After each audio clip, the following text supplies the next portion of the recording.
Ek wil net baie welkom sê aan almal hier vanoggend en baie dankie ook aan Jan met die skrifgie wat hy gebruik het om mee te open vanoggend. Het so mooi die boodskap wat ek aan u wil oordra bevestig. En ons weet vanoggend verseker dat hierdie is die woord wat moet uitgaan vir u wie vanoggend hier so is. Dis nie toevallig dat hy hier is nie. Dis nie toevallig dat die Here vir Jan daai skrifgie gegee het nie. En dis nie toevallig dat die Here hierdie woord vir my gegee het nie. Tears. Dit is nou seker een van die vreemdste onderwerpe om oor te preek. Trane. Johannes 11:35, die kortste skrifgie in die woord. Jesus wept. Jesus het geween. Maar kom ons kyk gou na 'n definisie wat Washington Irving die volgende skyfie gegee het. There is a sacredness, a heiligheid in tears. They are not the mark of weakness, but of power. They speak more eloquently than 10,000 tongues. They are the messengers of overwhelming grief, of deep contrition, which is berouw, and of unspeakable love. They are messengers of unspeakable love. Lucas 19:41. And as he approached, he saw the city, and he wept audibly over it. Wanneer ons oor trane praat ons oor iets waarmee elkeen van ons mee bekend is. Van 'n baba tyd af waar 'n pasgebore baba se boutjies deur die dokter geslaan word dat hy kan asem skep, tot in die grysheid van die lewe is daar 'n verhaal van elke lewe opgeteken en is opgeteken in letters van trane. Wanneer ons praat oor trane, praat ons oor 'n onderwerp wat elke liewe persoon van weet. The Bible often mentions tears. We read of kings weeping, we read of prophets weeping, and even our Savior weeping. The first tears mentioned in the Bible is from 2 Kings, where King Ezekiel is weeping on his deathbed, and God responds and adds years to his life. Die laaste noem van trane is in Openbaring 21 vers 4, en God sal al die trane van hulle oë afvee. Jy sien my boetie en sussie, dit is wat 'n liefdevolle Vader doen. Hy vee ons trane af. Daar is nie een persoon vanoggend hier wie nie nodig het dat die Here soms hulle trane afvee nie. Trane is 'n uitdrukking van emosies, van blydskap, van vreugde. Trane is ook 'n uitdrukking van hartseer en van pyn en teleurstelling en moedeloosheid. 'n Mens is gemaak om te kan lag en 'n mens is ook 'n mens van emosies wat deur 'n traan gewys kan word. 'n Diere het ook traankliere, maar dit is slegs om die oog nat te hou. Maar dit is slegs die trane van 'n mens wat die uitdrukking van hulle siel kan gee. Matteus 6:22 sê die lamp van die liggaam is die oog. As jou oog dan reg is, sal jou hele liggaam verlig wees.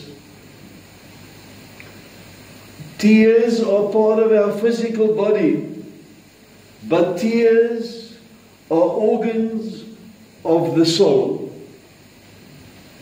Tears are part of our physical body, but tears are organs of the soul dimension. Trane het meer te doen oor die siel as oor die liggaam. Daar word meer trane gestort van pyn uit die sielsdimensie as trane van pyn uit die fisiese liggaam. Die trane van 'n vrou wat geboorte gee is erg, maar die trane vir 'n kind wat rebelleer, wat die pad byste raak, wat eiesinnig is, wat nie wil luister nie, die trane is erger as die geboortetrane van dieselfde kind. Die trane van 'n gebroke hart is veel erger as die trane van fisiese pyn. Maar daar is ook trane van blydskap, van geluk, van trots en van net gelukkig wees. Persoonlik is dit vir my 'n uitdaging. Trane van blydskap. As daai klein mensies in die konsert is, en ek sien daai gesiggies blink so en hulle daai kleintjies wat in die eerste wedloop hardloop en die ma wat skree en aanmoedig. Dit is vir my swaar. Wanneer ons praise en worship, wanneer ons bewus word van die grootheid van die liefde van ons koning, ons besef ons onwaardigheid en hoe goed hy vir ons is, dan loop die trane. Jy sien, dit kom uit die sielsdimensie uit. Tears is a picture of what is happening in the soul. Is daar 'n doel met trane? Trane kan tog nie 'n stikkende speelding van 'n kind regmaak nie. Trane kan nie die dood van 'n geliefde terugbring nie. Maar my boetie en sussie, trane herinner ons aan ons afhanklikheid van ons hemelse Vader. Trane herinner ons dat ons hemelse Vader groter is as enige situasie waarin ons mag wees. Soms na 'n lang stryd van lyding deur siekte verlang ons om by Vader te wees, waar hy ons trane sal afvee, veilig in sy hande. Lukas 22 vers 61. And the Lord turned and looked at Peter, and Peter recalled the Lord's words, how he told him, before the cock crows today, you will deny me 3 times. And he went out and wept bitterly, that is, with painful, moving grief. Maar daai selfde trane in die hemel, word hier dieselfde bitter trane gesien as trane van vreugde, van 'n gebroke hart, wat so jammer is, en wie bekeer. Kinders van die Here se trane is kosbaar vir hom. Trane dra 'n boodskap hemel toe. Psalm 56 vers 8 sê, You number and record my wanderings. You put my tears into your bottle, and are they not in your book?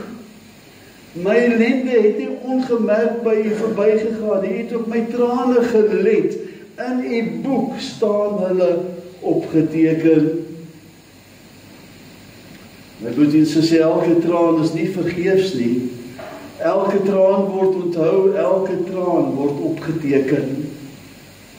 Nie een ding wat ons kan toekom, wat 'n traan veroorsaak, is vergete nie. Die woord sê alles werk ten goeie mee vir die wie die Here liefhet. Psalm 126 vers 5 sê, Die wat met trane saai, sal met gejubel maai. They who sow in tears shall reap in joy and singing. Dit mag nie vandag gebeur nie. Dit mag nie vandag wees dat daai kind waaroor ons gehuil het, hulle hart met die saak met die Here regmaak nie. Maar eendag in die hemel kom ons aan en sê, maar hier is my kind, tears of joy. Die wêreld sien trane as swakheid. Maar die waarheid is dat trane kragtig is.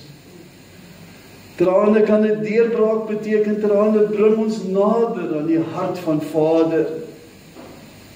Tears are not a weakness, my brothers and sisters. Tears are powerful. Psalm 34 verse 17 says, when the righteous cry for help, the Lord hears, and He delivers them out of all their distress and troubles. Jy sien dat as ons nie die woorde het om te bid nie, kan ons in tale bid, leer die woord vir ons. Die Heilige Gees kom ons swakhede te help. Maar my boetie en sussie, trane voor die Here is ook 'n vorm van gebed. Waar woorde nie gevorm kan word nie, maar die hart is oop voor die Hemelse Vader en die trane dra 'n boodskap oor diep wat dit diep hier in ons sielsdimensie aan die gebeure is. Ons trane kommunikeer iets dieper as wat ons woorde kan, en die trane word opgevang in die hemel. Psalm 18 vers 6 sê, in my distress, when seemingly closed in, I called upon the Lord and cried to my God. He heard my voice out of His temple, His heavenly dwelling place, and my cry came before Him into His very ears. Daar is sê goed, soos cowboys don't cry, of ruk jouself reg, dis net sissies wie huil. Om vir 'n seun te sê, jy is nou 'n man en mans huil nie, is so verkeerd. Dit veroorsaak so groot skade, dit veroorsaak dat die trane as 'n swakheid gesien word. Die waarheid is dat trane kragtig is. Nog 'n groot waarheid is dat na trane is daar vrede en verligting. Na trane kom daar hoop en vernuwing wat invloei in ons sielsdimensie. After tears there is a release that we experience. Things will be okay. Our Heavenly Father knows. Die Passion Translation sê so mooi, Psalm 10:17, hy sê, Yahweh, you have heard the desires of the humble and seen their hopes. You will hear their cries and encourage their hearts. Sometimes tears comes flooding out and we sense something deep within our soul is manifesting through our eyes. Whether it is a tear of joy, of thankfulness, tears of desperation or need, tears from hurt or from loss, tears that is an expression deeper than what words can carry. Ek glo dit is waarom vrouens dieper geestelik ontwikkel as mans. Hulle trane kom maklik en is voor ons hemelse Vader. Jeremia weet van die krag wat daar is in 'n vrou se trane. Vir my so interessant, die Here sê vir Jeremia, dis nie ietsie wat hy self uitgedink het nie. Die Here sê vir Jeremia, kry die vrouens om te ween oor die oordeel wat op Juda wag. Jeremia 9:17. So sê die Here van die leerskare. Let op en roep die klaagvroue, dat hulle kom en stuur na die wyse vroue, dat hulle kom. Thus says the Lord of hosts, consider and call for the mourning woman to come. Send for the skillful woman to come. Let them make haste and raise a wailing over us and for us, that our eyes may run down with tears and our eyelids gush with water. Die trane van 'n vrou, die trane van 'n moeder, roer die hart van Vader. En hier is 'n waarskuwing vir die man wat sy vrou tot trane bring, vir die seun of dogter wat hulle ma tot trane bring, wees gewaarsku, dit is voor God duidelik. Maak die saak reg. Jeremia was bekend as die heilende profeet. Jeremia 9 vers 1 sê hy, ag, was my hoof maar water en my oë fontein van trane, dan sou ek dag en nag beween die wat verslaan is van die dogter van my volk. Jeremia weet nie uit swakheid nie, maar weet vir sy nasie, weet dat God sal ingryp, want hy weet, God sien sy hart, God sien sy trane. Our tears are sacred, my brother and sister. Our tears are seen by the Lord. They are important to him. Daar is die voorbeeld van Hannah, wie sonder 'n kind was. 1 Samuel 1:10, en bitter bedroef het sy tot die Here gebid en bitterlik geween. Die Here het gehoor gegee en sy het 'n kind gekry, Samuel. Trane is nie net altyd vir hartseer en benoudheid nie. Daar's trane van dankbaarheid, trane van geluk, trane van blydskap. My vroukie, ons moet onthou om die Kleenex saam te bring wanneer ons die dag hierdie auditorium inwy. Want ek vermoed daar gaan trane vloei van dankbaarheid. Amen. Onthou die Kleenex. April volgende jaar. Glo ons, vertrou ons, die Here gaan vir ons help. Ek wil begin om af te sluit. Trane is nie swakheid nie. Trane bring ons nader aan ons Vader se hart. Psalm 126 vers 5 herhaal ek. Die wat met trane saai sal met gejubel maai. Hou vas aan daai belofte as die trane loop, want na die trane gaan die gejubel kom. Seisoene van hartseer en swaar kry sal lei tot 'n toekoms van blydskap en vreugde. In swaar kry seisoene saai ons saad van geloof en ons hou aan vertrou. Daar is soveel beloftes in die woord dat God met ons in die tye is waar ons in die vallei is, want hy sien ons trane. Psalm 30 vers 11 sê, You have turned my mourning into dancing for me. You have put my sackcloth and girded me with gladness. U het my weeklag vir my verander in 'n koordans. U het my roukleed losgemaak en my met vreugde omgord. Let us just trust in God's timing. Let us continue sowing seeds of faith even in challenging times. Gee erkenning aan God se goedheid en getrouheid teenoor ons. In Openbaring 7:17, For the Lamb who is in the midst of the throne will be their shepherd, and he will guide them to the springs of the waters of life, and God will wipe away every tear from their eyes. Amen. Kom ons bid net saam. Here, dankie. Dankie vir hierdie boodskap van bemoediging, Here, dat trane is nie 'n teken van swakheid nie, maar trane is kosbaar voor U, en die wie treur, se joy will be restored to happiness and to faithfulness, because You are faithful, Lord. O Here, maar mag ons 'n traan stort oor ons dorp. Mag ons 'n traan stort oor elke persoon wat op pad hel toe is. Mag ons 'n traan stort, Here, oor die toestand van ons land. Want ons weet, ons woorde is soms te min, maar ons weet dat die trane word opgevang en opgeteken in 'n boek, tot verheerliking van U naam. En na die trane, the joy will come. En ons dankie daarvoor. In Jesus se wonderlike naam bid ek dit. Amen. Amen.